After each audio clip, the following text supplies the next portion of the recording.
Good afternoon. Thank you for being patient with us. With regards to SB 1183, and this is relating to taxation. Thank you. You're Mr. Friedman? Mr. Friedman, yes.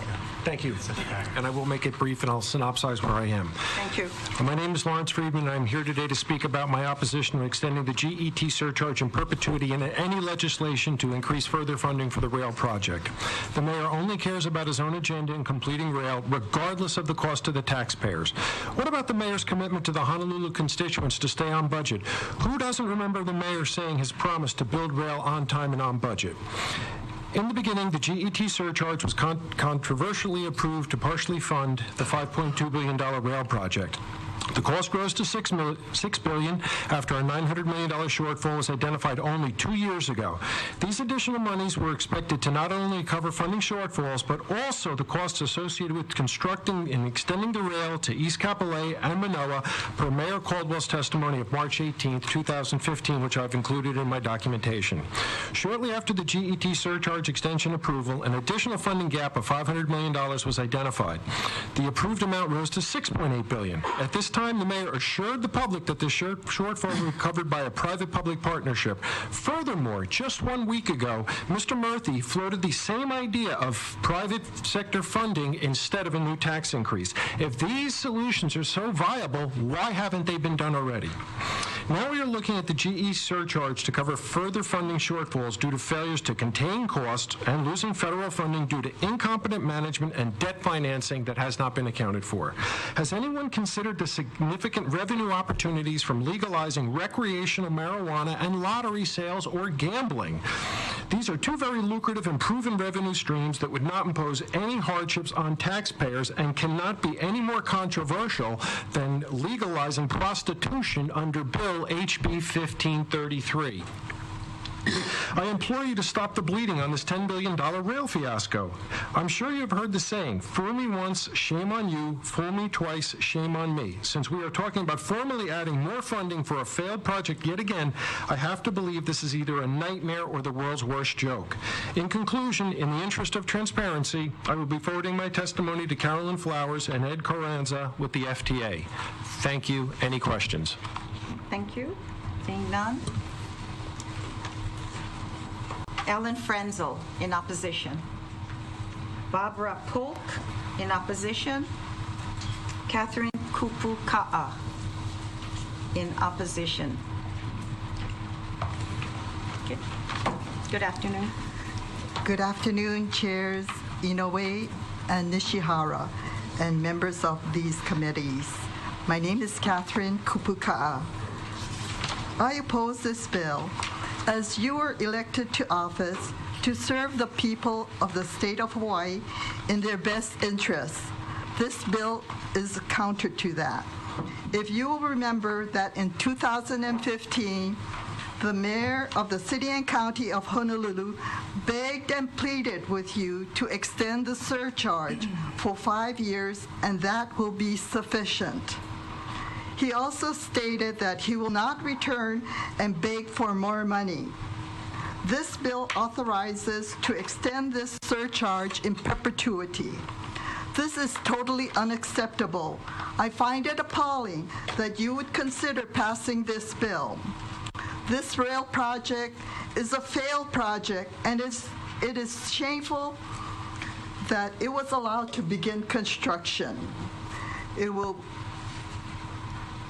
will not serve the citizens. It will not reduce congestion. It will not get the ridership. And in the end, the burden of this tax will be in the pocketbooks of generations to come. The first leg of this rail was scheduled to be in operation in 2012. It is 2017. And yet to be constructed is the first rail station. Are you assured as to when the first leg of this rail will be in operation? Last October, I went to Okinawa and rode the rail in Naha City. The Yui rail was completed in 3 months ahead of schedule. What a concept. Since 2003, many of the leaders of our state have visited Okinawa, like our Governor David Ige. Have you heard any of them talk about how successful the UE rail is?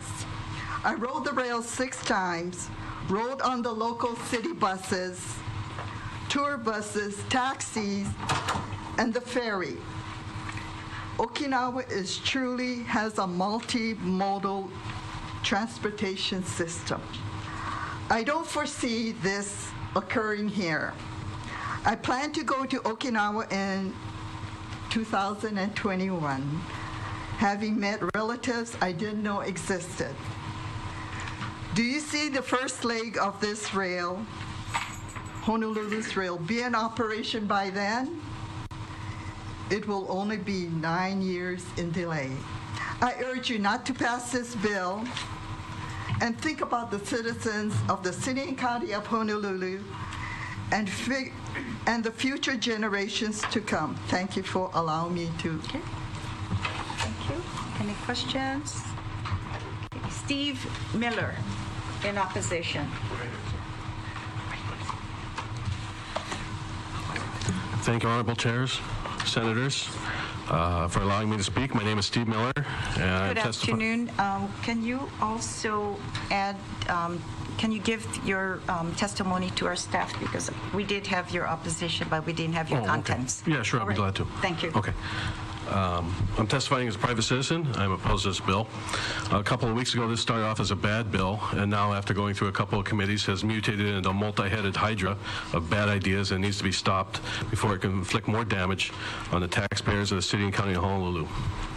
How much more taxpayer money are you willing to spend to finish this project? This is not a rhetorical question, because if you say infinite, we're just going to finish it no matter what, well, we all know that there's not an infinite amount of taxpayer money. It's a finite. So it's an either or. You spend money here or you spend it here. We just can't keep taking more from the taxpayers.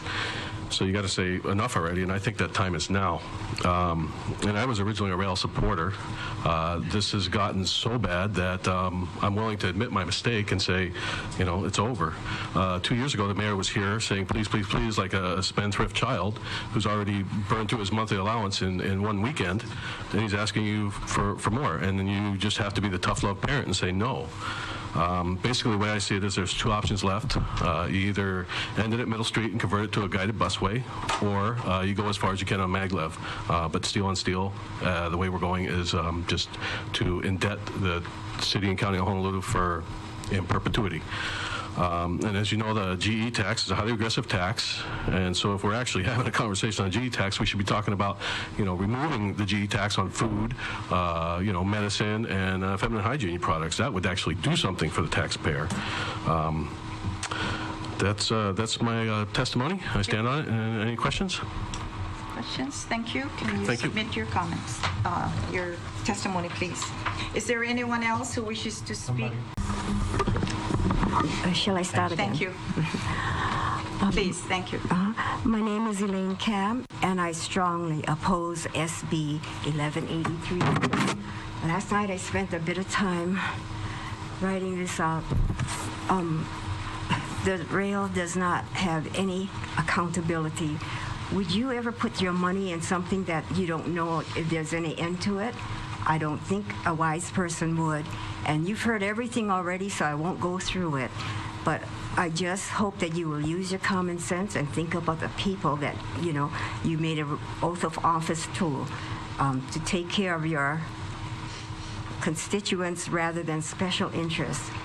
Okay, and so financial accountability before tax extension. Say no to SB 1183. Thank you for your time. Thank you. Thank you for taking time.